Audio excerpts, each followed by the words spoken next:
Hello, dear students. How are you doing? Are you okay? Ladies and gentlemen, wherever you are you okay? How are you feeling now? Today, I've come up with a very wonderful announcement. I want to share you with this announcement. Please, so far, we have started a very wonderful, a very great activity of registering students who want to learn English language here at Kimirong or on Zoom. Are you among those students? Because here we are teaching different categories, different levels of students. We have the students of beginners or beginners level, those ones who are starting their English, who are starting or who start to learn English language. We are teaching them here at Kimirong or on Zoom. We also have an intermediate level. Are you among students who are on intermediate level? Don't hesitate to come and learn English with Teacher Jasper. We also teach advanced students, those ones who know how to speak English but make different mistakes in English language. We are here to support you. We are here to give you the greatest, the strongest, a very wonderful English grammar. Try your best to come and learn English here at Kimirong. We do have two different classes. We not only teach English at Kimirongo, but also we have a class on Zoom. If you want to access those two classes, you are invited. Niba ushaka kwiga mu mashuri yombi, ushobora kwiga hano, ukiga kuri Zoom, cyangwa ukaza kwiga hano, cyangwa utabona umwanya ukajya kuri Zoom. We are here to support you. We are teaching three different categories of students. We are teaching, nkuko nabivuze, turi kwigisha amoko cyangwa se kategori eshatu z'abanyeshuri. Hari abanyeshuri batangira beginners. Abo ngabo ntabwo bakora ikizamini my dear, kubera ko ubu uri umutangizi. Ariko intermediate student uje hano arabanza agakora ikizamini cya speaking. Tukabanza tukareba, does this person fit to be in the class, to be part of intermediate class? Ese birakwiye ko yakwigamo hano cyangwa se arabishoboye, afite ubushobozi bwo kwiga muri intermediate class? Niba uje uvuga kuri advanced, turabanza tukagusuzuma, tukaguha ikizamini cya speaking. We normally give our students speaking and listening exam. Tuguha ikizamini cya speaking cyo kuvuga, tukaganira, nkabanza nkumva, nkaguha nka topic runaka, ukayidiscussingaho, ndi kugukoresha assessment kugira ngo ndebe ko wajya muri advanced level. Noneho rimwe na rimwe hari n'igihe iyo umaze gukora ikizamini cya speaking, duhita tuguha n'ikizamini cya listening. Tuba dushaka kumenya niba ufite ubumenyi kuri listening. Rero please I beg you, come and learn English here. Ngwino wiga Icyongereza hano kandi ntabwo uzicuza. Uziga utuntu twinshi tw'ubwenge mu Cyongereza utaruzi. Uziga ibintu byinshi, vocabulary, grammar, pronunciation of English, uburyo bakora pronunciation, uburyo Icyongereza kivugwa. Rero turahangaha ku bwanyu. Please come and learn. We do have books. We do have English books that can help you so much. Ibi bitabo byagufasha cyane. Ngwino ubikore. Nyuma yaho, niba utabona umwanya wo kuri Zoom, utabona umwanya wo kuza hano mu ishuri, don't miss YouTube. We missing na YouTube. YouTube will help you so much. This channel is a very wonderful channel. Make sure that you have already subscribed. Ariko ugomba kumenya ko, ugomba kumakinga sure ko wakanze kuri subscribe. Good, let's get started. I am going to teach you phrasal verbs with the word over. This word over. Do you know over? Over. For example, this is a preposition. Sometimes we use it as a preposition. Tuikoresha nk'indangahantu. Over. Over. If I say the pen is over the table, ikintu kiri over ni ikintu kiri hejuru y'ikindi. The plane is over my house. Indege iri hejuru y'inzu yanjye. That is over. Last time she jumped over the fence. Ubushize yasimbutse ajya hejuru, ari hejuru y'iki? Y'uruzitiro. That is over. But here we are going to see some phrasal verbs with the word over. Uyu munsi tugiye kureba phrasal verbs zijyana n'ijambo over mu Cyongereza. Over. Don't say over. Over. The game is over. Over. No. We don't say over. We say over. The game is over. Time is over. Over. Nice. She jumped over the fence. Over. That is good. That is how we pronounce it. Nice. Then we are going to start with the first word, which is here. First, this is the first phrasal verb. to talk over. What is the meaning of talk over in English language? Just if you are talking something over, what are you doing that time? If you are talking something over, what is the meaning of to talk over? To talk over in English. To talk over means to discuss something deeply or to talk about something seriously. When you're talking about something seriously, you are talking over. For example, or thoroughly. For example, you may talk something over with your wife. When you're talking something over with your wife, it means that you are going deeply. You are trying to talk about that thing very deeply. Nuvuga ngo to talk over ni ukuganira ku kintu mu buryo bwimbitse. Nta bintu byo kuvuga ngo turafata iminota ibiri, oya, ni ukwicara mukaganira ku kintu ku buryo bwimbitse. That is to talk over. To talk over ni nko kuba nje nawe dufitanye appointment kuri business runaka. And we may sit somewhere and take five hours discussing that topic. When you are discussing a topic or an idea for over 2 hours or 3 hours, that time you are talking over. To talk over means to discuss something deeply, seriously, or thoroughly. To talk about something seriously or deeply. Yuri kuganira ku kintu mu buryo bwimbitse. Nta mijenjeko. Uburi talking over. Will you lend me money tomorrow? Umuntu ashobora kukubwira ati, my dear friend, will you lend me money tomorrow? Umuntu yagusabye miliyoni 5. Will you lend me 5 million tomorrow? Ese ejo uzanguriza miliyoni 5. Ugahita umubwira uti, let me talk it over with my wife first. Reka mbanze mbiganireho n'umugore wanjye. To talk over ntabwo ari ibintu mugiye kuvuga umunota umwe. Uzavuga uti Karemera rero yarambwiye ngo arashaka miliyoni 5. Ese bigende gute? Mukabiganiraho deeply. Deeply. To talk over means to discuss something deeply or thoroughly. Nice. Will you lend me money tomorrow? Please, my dear friend, let me talk it over with my wife first. Reka mbanze mbiganireho n'umuryango wanjye cyangwa n'umugore wanjye. That is to talk over. Yes, are you talking over now? Ushaka kubaza abantu uti, are you talking over? Which means, ese muri kuganira mu buryo bwimbitse cyangwa muri kwiganirira. Oh, my friend, we are talking over now. Please don't approach us. Witwegera. We are talking that event over. If you are talking an event over, muba muri kuganira kuri evenema runaka izaba ni ubukwe wenda mukabuganiraho mu buryo bwimbitse. Oh, John and Mary are talking their wedding over. They are talking their wedding over. Niyo ngo bari kuganira ku bukwe bwabo mu buryo bwimbitse. That is to talk over. Nice. This is the second phrasal verb. To take over. To take over. What is the meaning of take over? To take over means to take responsibilities or to control. That is to take over.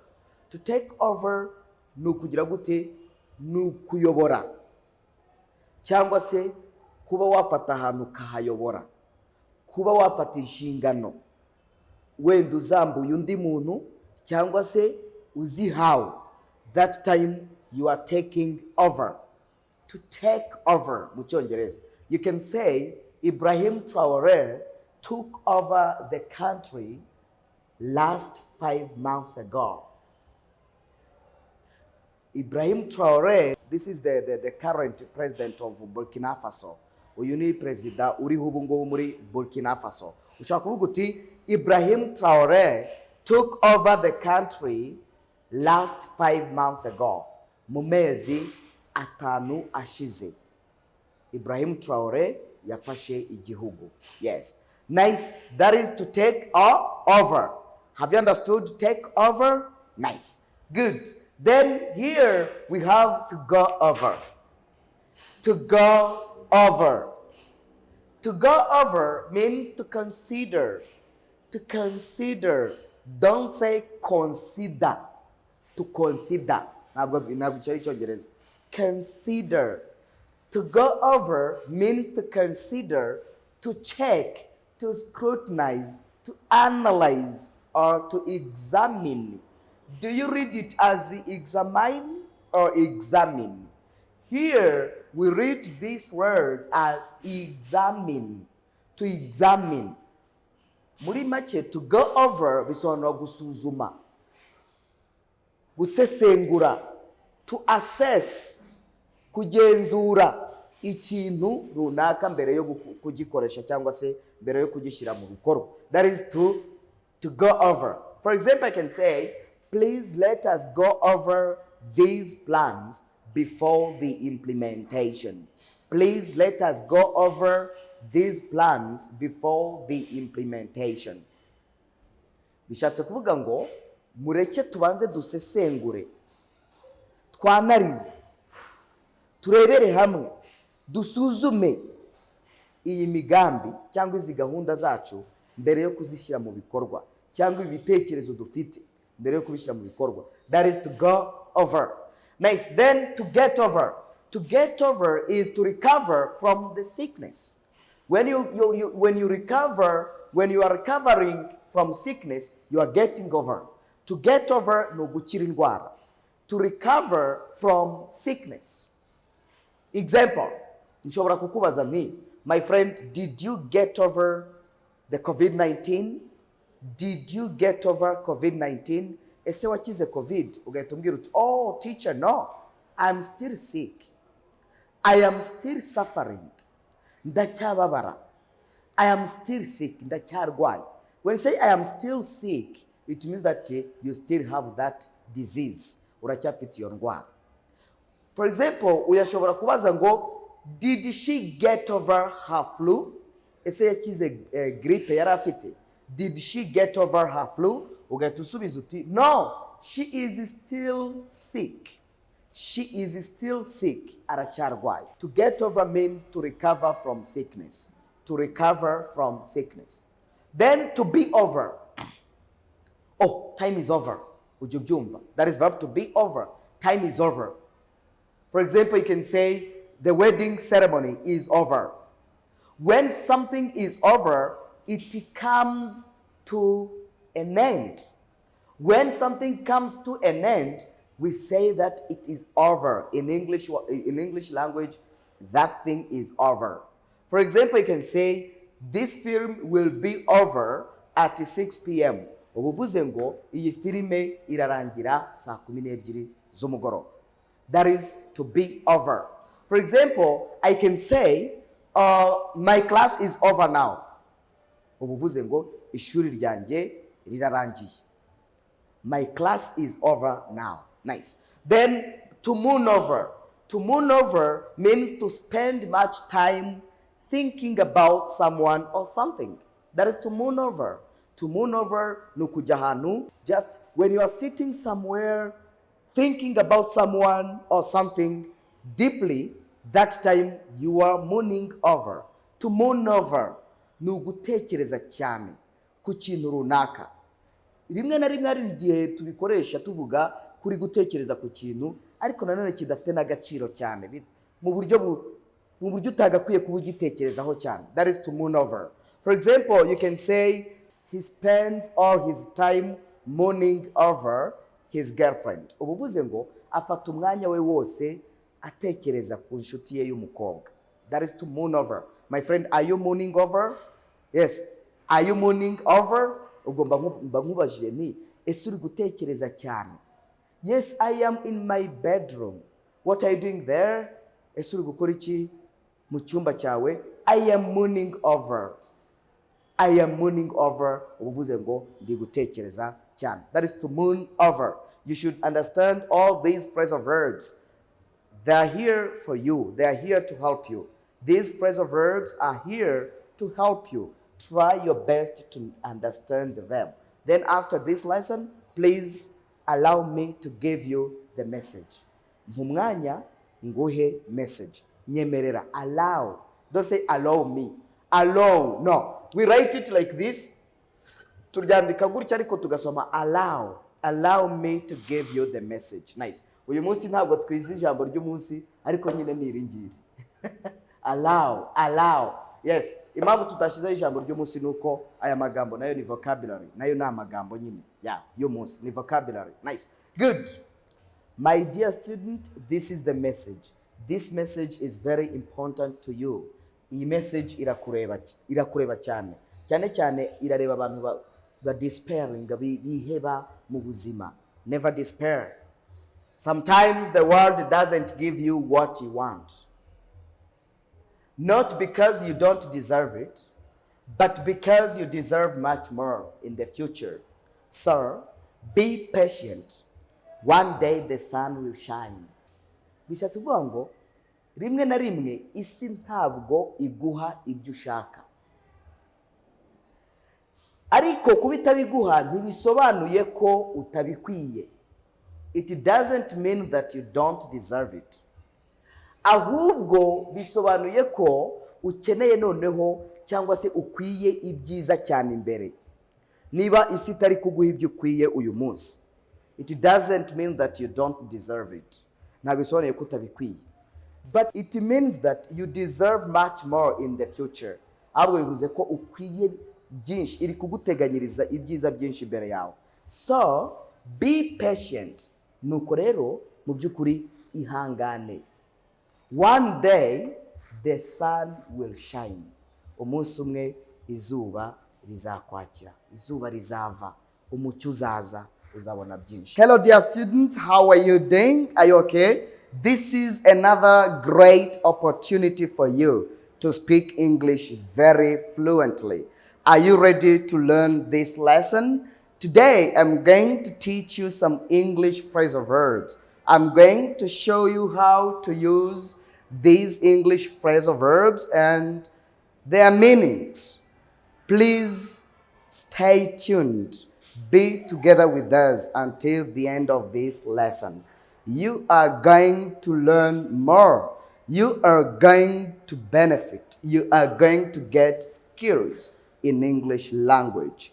Before I teach you the lesson, allow me please to show you these books. Have you bought these books? If not, try your best to come and buy them. Ngwino mu by'ukuri ugure ibi bitabo. Yes, another thing that I want to remind you of is subscribe. Try to subscribe to our channel. Have you already subscribed to our channel?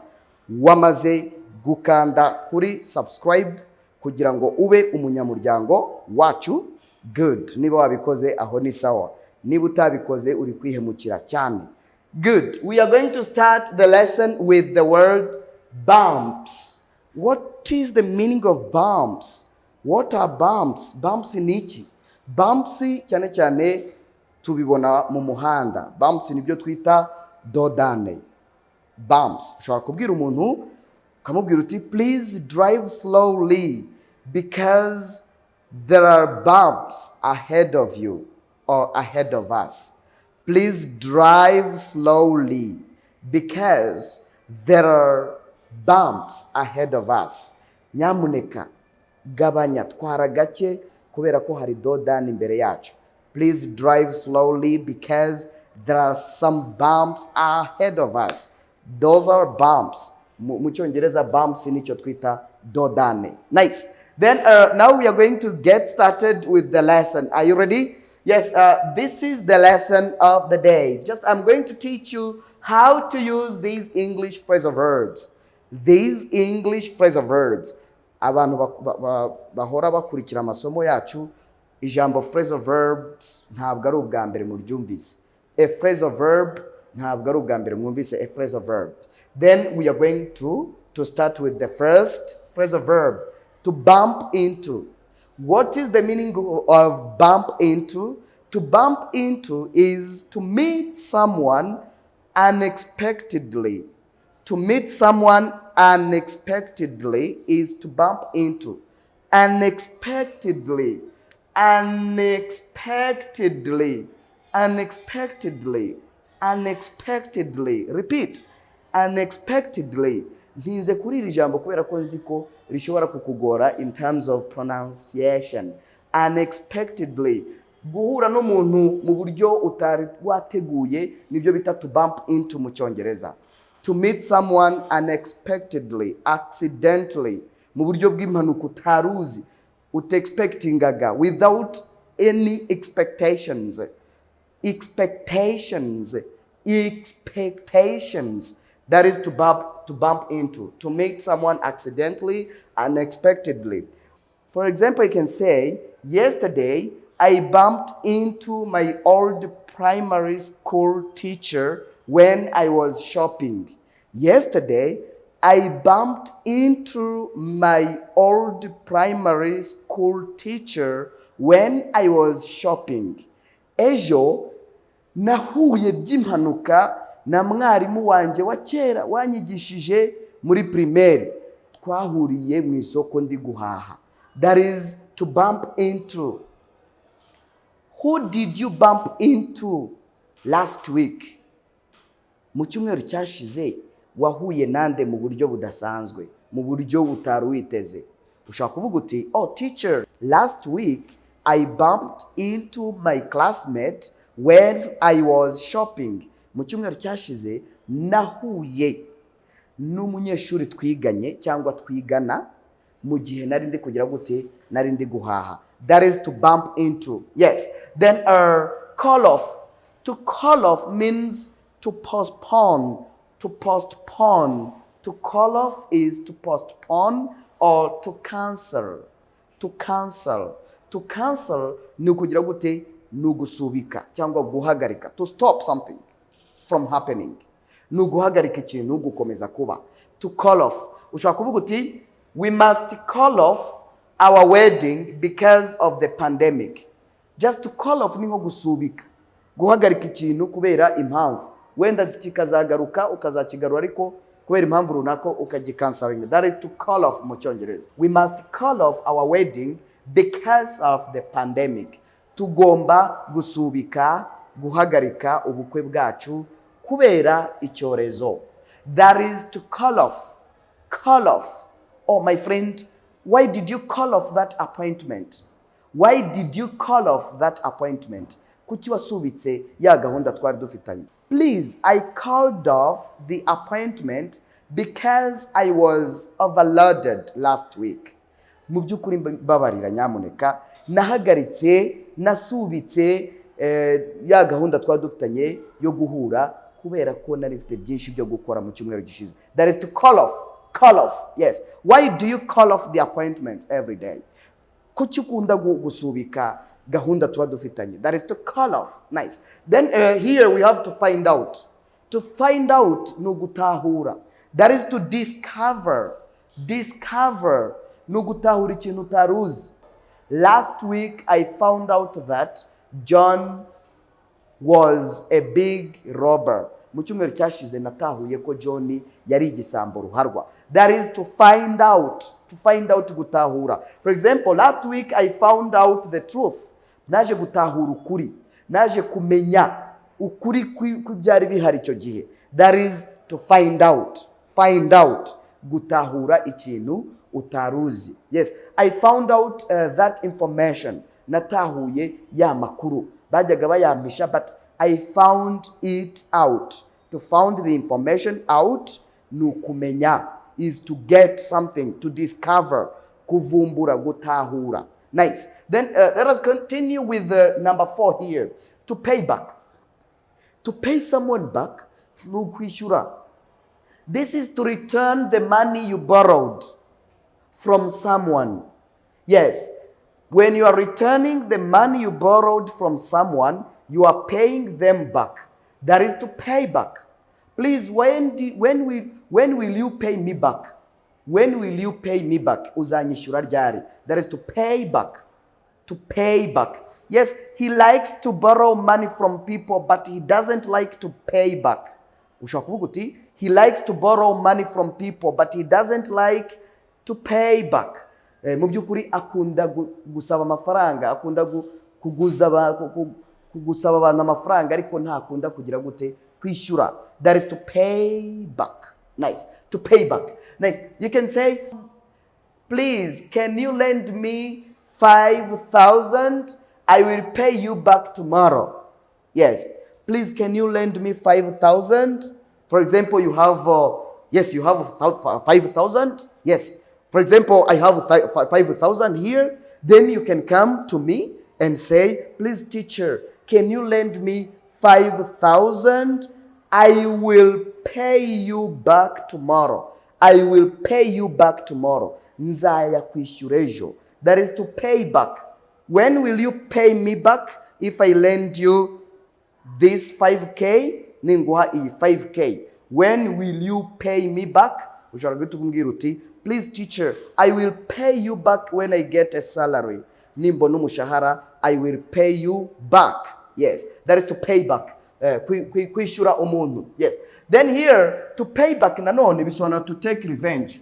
Kwihorera cyangwa se kuba umuntu yarakugiriye nabi cyangwa yagukoreye ibintu bitari byiza ukavuga ukishyura, kwishyura umuntu.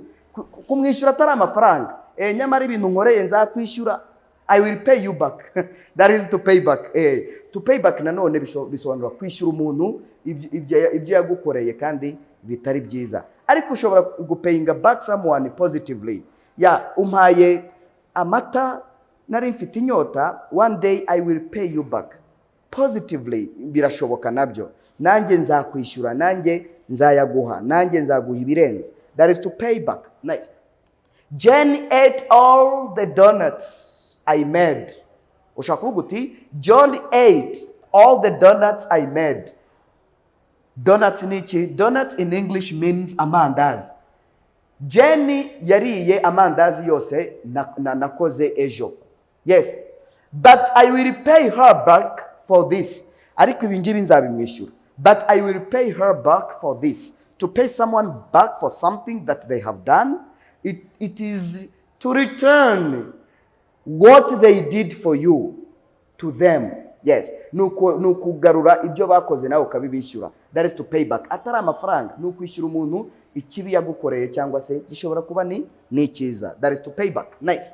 For example, you can say, please, I want to pay you back for what you did for me. Yes. Mu byukuri niho vuga ngo ndashaka kukwishyura ibyo wankoreye. Yes, that is to pay back. Nice. Atari amafaranga. Amafaranga twayabonye hano. Nice. Then here we have run out. Run out means to have no more of something remaining, which means that when you use the run out, for example, I am running out of fuel. Icyo gihe sansi bigushiranye, we are running out of money, amafaranga aradushiranye nta yandi dufite. That is to run out.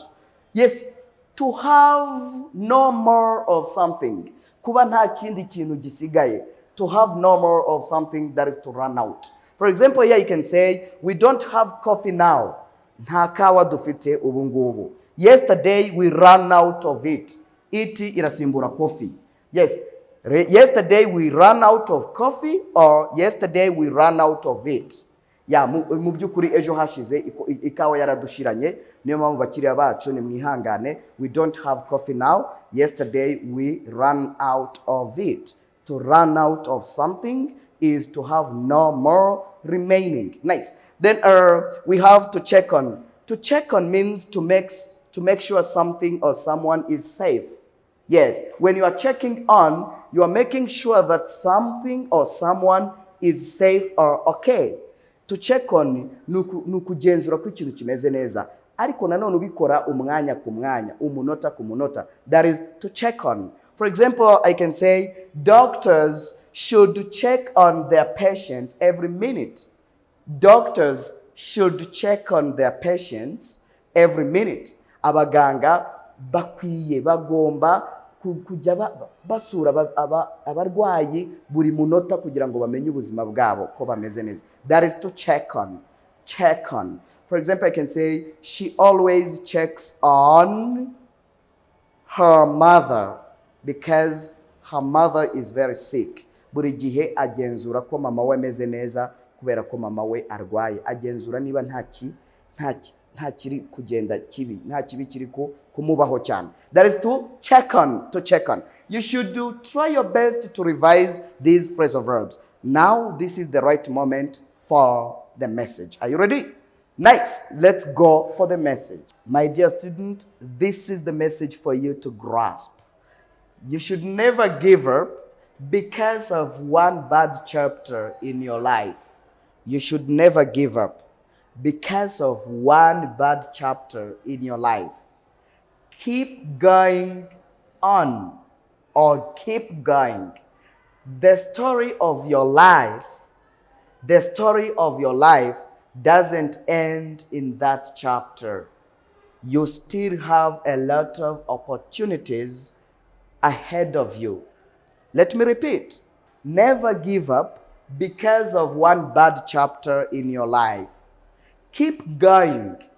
The story of your life doesn't end in that chapter.